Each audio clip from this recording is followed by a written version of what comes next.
అంటే మీరు ఇప్పుడు జనరల్ గా ఇప్పుడు మీరు చెప్పిన ఈ జనరేషన్స్ లో మీరు అందరూ దాదాపుగా ఈ సినిమా చేసిన వాళ్ళందరూ కొడుకు జనరేషన్ వాళ్ళు. అవునవును అవును అవును. తాతలకి తండ్రులకి ఏమైనా ఈ కథ గురించి చెప్పారా, ఇలా చేద్దాం అనుకుంటున్నాం మేము, ఈ కథ ఇలా అనుకుంటున్నాము, ఓకేనా మేము వెళ్తున్న ఈ రూట్ కరెక్టేనా? చెప్పాను. ఎందుకంటే నాకు వంశవృక్షాల గురించి నాకు ఐడియా ఉంది, బేసిక్గా నాకు ఐడియా ఉంది. నేనేమనుకునేవాడిని అంటే ఆ టాపిక్ ఎవరితో ఎందుకు డిస్కస్ చేసేవాడిని కాదంటే మేబీ మా సైడ్ ఐడియా ఉందేమో, అది ఇక్కడ వాళ్ళకి పెద్ద తెలియదేమో ఎవరికి అని నేను అనుకున్నా. నాకు ఎప్పుడైతే హసిత్ వచ్చి వంశవృక్షం తాలూకు కథ అన్నాడో, ఓహో వీడికి తెలిసే వంశవృక్షం అంటే ఏంటో, అంటే అది మనకి అనవసరం కదా బయట డిస్కస్ చేయటం. అంతేలేండి. సో ఓహో మీకేం తెలుసు అంటే చెప్పాడు. అయితే ఇది బాగానే అందరికీ తెలుసు. ఇప్పుడు మరి యంగ్ బ్యాచ్కి ఎవరికన్నా తెలుస్తుందా అని అడిగితే, వంశవృక్షం అంటే ఏంటి భయ్యా, ఎలా అంటే ఫ్యామిలీ ట్రీ. ఫ్యామిలీ ట్రీ తెలుసు. ఏంటి మీ తాతగారి పేరు ఏంటంటే, మా తాతగారి పేరు అంటున్నారు. అరే మా తాతగారి పేరు మర్చిపోవటం ఏంటి అంటే, అవసరం లేదు ఇప్పుడు జనరేషన్. అదే మన ఫాదర్ ఏజ్ గ్రూప్ వాళ్ళు అడిగామంటే తాతగారి పేరు వాళ్ళ ముత్తాత పేరు కూడా చెప్తారు. మనం మర్చిపోతున్నాం పాత తరాన్ని, మన అయిపోయిన తరాన్ని మర్చిపోతున్నాం, మన రూట్ మర్చిపోతున్నాం. మర్చిపోవటం వల్ల ఉపయోగం ఉందా లేదా అంటే దానికి సమాధానం ఉండదు. బట్ మనం ఎక్కడి నుంచి వచ్చాము, మన రూట్ ఏంటనేది, మన డిఎన్ఏ, మనకున్న డిఎన్ఏ ప్రపంచంలో వేరే ఎవరికి ఉండదు, ఇంకొకరికి ఉండదు. సో మనం ఎక్కడి నుంచి వచ్చామనేది రూట్ కంపల్సరీ తెలుసుకోవాలి. మనం ఇవాళ ఎలా వచ్చామంటే అది మంచి అవ్వచ్చు, చెడ్డ అవ్వచ్చు, ఎలా అయితే ఉన్నామంటే అది వాళ్ళ పుణ్యమో, వాళ్ళ అదృష్టమో, వాళ్ళు చేసిన తప్పో ఒప్పో, ఏదో ఒకటి సిచ్యువేషన్, అది చెప్పలేం. అలా పోలికలు తెలుసుకోవటం వల్ల మనకి తెలియని చాలా తెలుస్తాయండి. ఎలా అంటే మనం ఎక్కువ ఎవరేది అడిగితే ఆ డబ్బు ఇచ్చేసి అలవాటు ఉంది మీకు. ఫర్ ఎగ్జాంపుల్ మీ ఇంట్లో పెద్దవాళ్ళు, అదే మీ నాన్నగారు కానీ పెద్దవాళ్ళు ఎవరన్నా, మీ మన పెద్దాతయ్య అంతే, అందరికి అలా ఇచ్చేసేవాడు, డబ్బు అడిగిన వాళ్ళకల్లా మొత్తం అంతా ఇవ్వడానికే సరిపోయింది, మళ్ళీ మేము జాగ్రత్తగా సంపాదించుకున్నాను అంటారు. అంటే ఏంటి, మీరు ఇవ్వటానికి ఆయన ఇవ్వటానికి కారణం ఏంటంటే మీలో క్వాలిటీ ఉంది, మీ బ్లడ్లో ఉంది ఆ క్వాలిటీ. అలాంటి క్వాలిటీస్ మనకు తెలియకుండా, ఫర్ ఎగ్జాంపుల్ ఇదని చెప్పాను నేను డబ్బు, అలాంటి క్వాలిటీస్ తెలియకుండా ఆరోగ్య విషయంలో, ఫుడ్ విషయంలో అలా చాలా ఉంటాయండి. దీన్ని కొంచెం డీప్ ఇది చేసామంటే, ఇంతకుముందు పట్టించుకోవటం అనేది ఇది మానేసాం మధ్యలో ఒక 15-20 ఇయర్స్ నుంచి తగ్గిపోయి, 90s తర్వాత ఇది తగ్గింది. మళ్ళీ ఇప్పుడు సెపరేట్గా సైంటిస్టులు దీని మీద ప్రయోగాలు చేస్తున్నారు. అంటే సేమ్ డిఎన్ఏతో ఫ్యూచర్లో, అంటే మీ తాతగారు ముత్తాతగారు డిఎన్ఏలు అవి టెస్ట్ చేయటం వల్ల ఇప్పుడు వీడికి ఫ్యూచర్లో ఎలాంటి హెల్త్ ప్రాబ్లం రావచ్చు, లేకపోతే ఎలాంటి అలవాట్లు ఉంటాయి, వీడు ఇంకా స్ట్రాంగ్గా ఉండొచ్చు అనేది రీసెర్చ్ చేస్తున్నారు. సో మన మూలాలు, దాని గురించి అని కాకపోయినా మన మూలాలు ఎక్కడి నుంచి వచ్చాము, ఎలా వచ్చాము అనేది కంపల్సరీ తెలుసుకోవాలండి. తెలుసుకుని తీరాలి అది. ఎందుకంటే అర్థం లేదు కదా, మనం ఏం సాధించినా ఏం చేసినా ముందు ఎక్కడి నుంచి వచ్చాము అనేది మనం మర్చిపోకూడదు కదా, మర్చిపోకూడదు. సో అలాంటి వాటికి ఖచ్చితంగా పెద్దవాళ్ళందరూ చాలా చాలా హ్యాపీ ఫీల్ అవుతారు ఈ సినిమా చూడటం వల్ల. యంగ్ బ్యాచ్ చాలామంది వాళ్ళకి డౌట్లు ఉన్న పేరెంట్స్ని అడుగుతారు, ఇలా మనకు ఉందా ఏంటని. అందరూ కూడా ఉందనే చెప్తారు. అంటే మన మైండ్ సెట్ల గురించి, దీని గురించి డిస్కషన్ ఉంటుంది అన్నమాట సినిమాలో.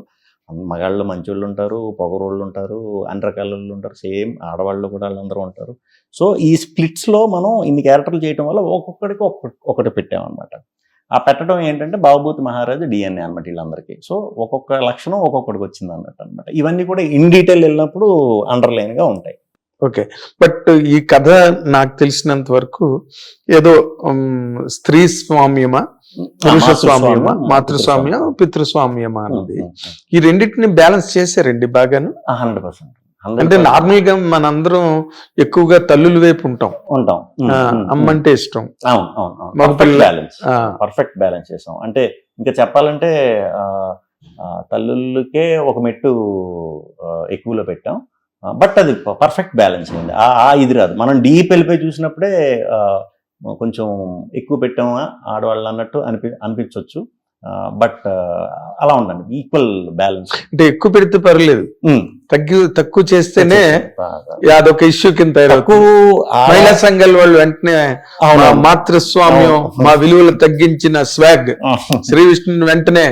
లేదు, మహిళా మండలి వాళ్ళు సినిమా చూసారంటే పిచ్చెక్కిపోతారండి. అంటే ఇంకా మనని పొగడ్తలతో ఎక్కడో పెడతారు, డౌట్ లేదు దాంట్లో.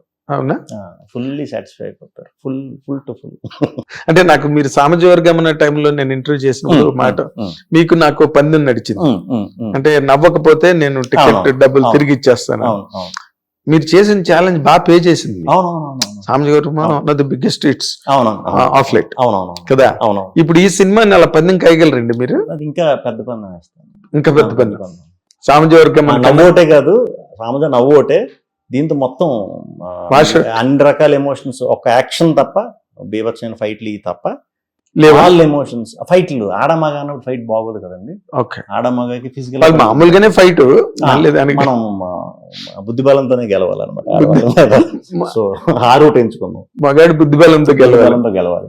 కానీ మనకన్నా ఎక్కువ తెలివితేటలు ఉంటాయి కదండి లేడీస్ కి. నార్మల్ గా లేడీస్ కి తెలివితేటలు ఉంటాయండి, బట్ మనం బుద్ధి బలంతో వాళ్ళని చాలా టెక్నిక్స్ ఉన్నాయి. మగాళ్ళకి చాలా ఈజీగా గెలిచేయచ్చు, చాలా మంచి వాళ్ళు. నార్మల్ గా సరెండర్ అయిపోతారు. సరెండర్ అయిపోవడం కూడా ఒక రకంగా బుద్ధి బలమే. Well said. అయితే నార్మల్ గా మీరు ఇందాక ఒక మాట అన్నారు, అంటే నేను ఎక్కడో విన్నా మీరు అన్నమాట. ఏది కథ గురించి వచ్చేటప్పుడు అసలు మా కథ వినడానికి వాళ్ళు ప్రిపేర్డ్ గా లేరు, మీ కథ వినడం ఏంటి, హసిత్ గోలి మీ కాంబినేషన్ అని విశ్వప్రసాద్ గారు చెప్పడం.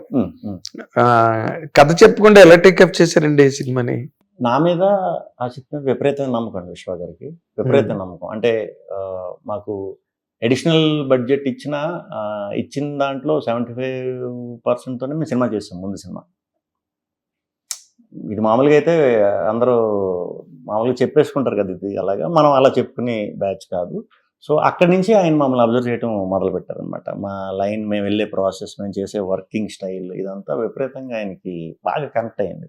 సో డెఫినెట్లీ వీళ్ళు ఏది చేసినా సెన్సిబుల్గానే చేస్తారు, వీళ్ళని నమ్మొచ్చు అని మాకు ఇంకా ఇదేదో ఓన్ ప్రొడక్షన్ అన్నట్టే మాకు ఇది చేశారండి. సో ఆ విషయంలో మేము very lucky. At same time అంత ఇది మా చేతిలో పెట్టినప్పుడు దాన్ని ఈజీగా తీసుకోకూడదు. ఒక రకంగా ఇంకా 24 hours కంటే ఎక్కువ ఉంటే ఇంకా కష్టపడదాం అనే మైండ్ సెట్ కూడా వాళ్ళు మాకు ఆ ఫ్రీ హ్యాండ్ ఇవ్వడం వల్లే వచ్చిందనమాట. సో నమ్మకానికి మనం అంత ఇది చేసినప్పుడు దాన్ని మనం ఆ విలువని మనం పర్ఫెక్ట్గా ఇవ్వాలి రిటర్న్లో. సో అందుకే మా వల్ల అయ్యే ప్రయత్నం అయితే మాత్రం ఈ సినిమాకి మొత్తం పెట్టేసి చేసాం. సో ఆయన కూడా చూసుకున్నారు, వెరీ హ్యాపీ. ఓకే, చాలా హ్యాపీ, చాలా ప్రౌడ్గా ఫీల్ అయ్యారు. ఎందుకంటే లాస్ట్ టైం ఒక ఇంటర్వ్యూలో నాకు ఆయన మాట్లాడుతూ, అంటే ఆయన సిస్టమ్ లో కాంబినేషన్ వాల్యూ మీద వెళ్ళిపోతారు ఆయన, ఒక కాంబినేషన్. తర్వాత దాన్ని నేను మీకు ప్రత్యేకంగా పర్సనల్ గా చెప్పాల్సింది ఏం లేదు, ఆయన గత సినిమాలు ఎట్లా ఫేర్ చేసేయండి. ఇప్పుడు ఈ సినిమా మీద ఉన్న మీరు చెప్పిన మొన్న స్టేట్మెంట్ దగ్గర నుంచి ఒక కొత్త డౌట్ రేజ్ అయ్యింది ఇండస్ట్రీలో. నార్మల్ గా ఈయన కాంబినేషన్స్ మీద, నమ్మకం మీద, ఒక ట్రస్ట్ మీద వెళ్ళిపోతారు విశ్వప్రసాద్ గారు. మరి వీళ్ళు ఏం చేశారో ఏంటో అన్నట్టుగా ఒక టాక్ స్టార్ట్ అయింది. దాన్ని మీరు ఎట్లాగా తీసుకుంటారండి? అంటే మేము ఇప్పుడు జనరల్ గా ఆయన కాంబినేషన్స్ మీద వెళ్ళిపోతారు, మీరు చెప్పిందేమో మా అసలు కథ వినలేదు, మీరు వెళ్ళిపోండి అని అన్నారు. ఈ మధ్య కొంచెం ఆయనకి మిస్ఫైర్ అవడం ప్రాజెక్టులు. Actually misfire up and downs అందరికీ ఉంటాయండి. కొన్ని వర్క్ అవుతాయి, కొన్ని వర్క్ అవ్వ, టైం మ్యాటర్స్ అంతే. బట్ మా సినిమాకి వచ్చేసరికి నేనే వెళ్ళి అప్రోచ్ అయ్యా, ఒక సినిమా ఇలా చేద్దాం అనుకుంటున్నాం అని. సో చేసుకోమన్నారు, మన దాంట్లో చేసుకోండి, ఎలా వెళ్తే ఎలా అన్నారు. సో మాది అలా జరిగింది. అప్ అండ్ డౌన్స్ ఉంటాయి అందరికీ, బట్ స్వాగ్తో విశ్వప్రసాద్ గారు మామూలుగా బౌన్స్ బ్యాక్ అవ్వట్లేదు, చాలా బీభత్సంగా బౌన్స్ బ్యాక్ అవ్వబోతున్నారు. స్వాగ్ మారిపోతుంది, అంటే ఆయన మీద ఉండే రెస్పెక్ట్ అదంతా కూడా చాలా డబుల్ అయిపోతుంది చూసే వాళ్ళందరికీ కూడా. అంటే ఇలాంటి సినిమా బ్యాకింగ్ చేయటం అనేది ఇదంతా మా గట్టి నమ్మకం. డెఫినెట్గా విశ్వప్రసాద్ గారి బ్యానర్కి ఇది one of the best film అవ్వబోతుంది. అవునా?